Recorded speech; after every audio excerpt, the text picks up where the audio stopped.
As always, make sure to subscribe to our YouTube channel, turn notifications on, and make sure you don't miss any of the educational content that we're looking to bring to you over the next 3 to 4 weeks. Welcome to part 4 of the Dreamweaver Small Boat Summer Series.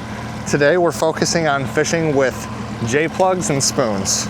The very first one I have here is just going to be a J-plug on a long line.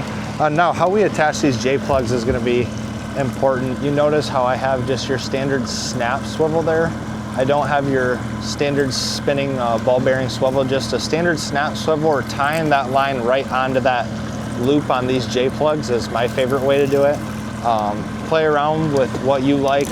We tend to just like the swivels on here just because if we want to change out plugs, makes it nice and easy. Now, the only downside to running the snap swivel like this is if you wanted to change your lure and throw a spoon on, that's something that you're going to have to change up on here. You're going to have to go back to that ball bearing swivel to avoid that line twist with that spoon. So we're going to go ahead and get this long line bombed out.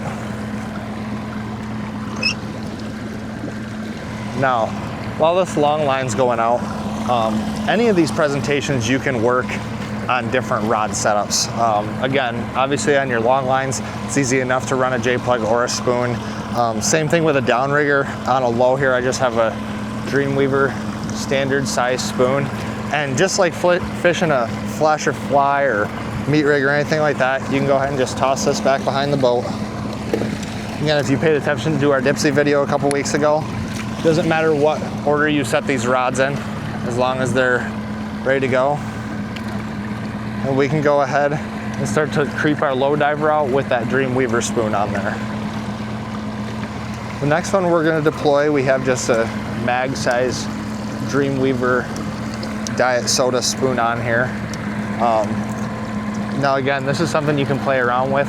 I tend to like to run my spoons closer to 40 or 50 feet behind my downrigger ball. Some guys are going to tell you to do it 20. Again, I would tell you to play around and go with whatever works for you. For today, I have this out 45 feet right here. Again, when I have a spoon on, normally, depending on your downrigger release, I'm going to give it a nice twist before I set it in.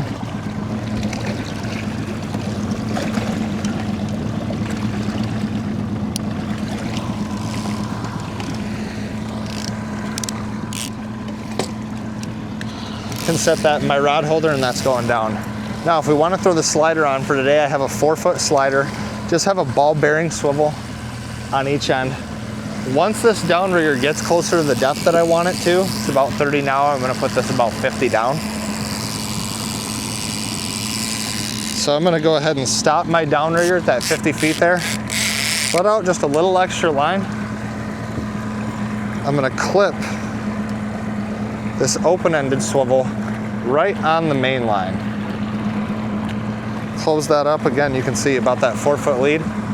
One thing when you throw these sliders out, you want to make sure you get it on the back side of the line. You don't want to just drop it right behind the boat. So we're going to go ahead and give that a little flip, little toss.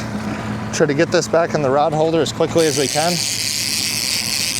And crank down on there until we have the right amount of tension.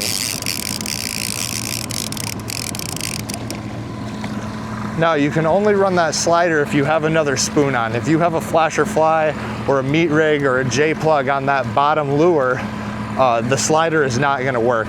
If a fish hits that slider and pulls it down, you're going to have a real tangled mess trying to get that fish in.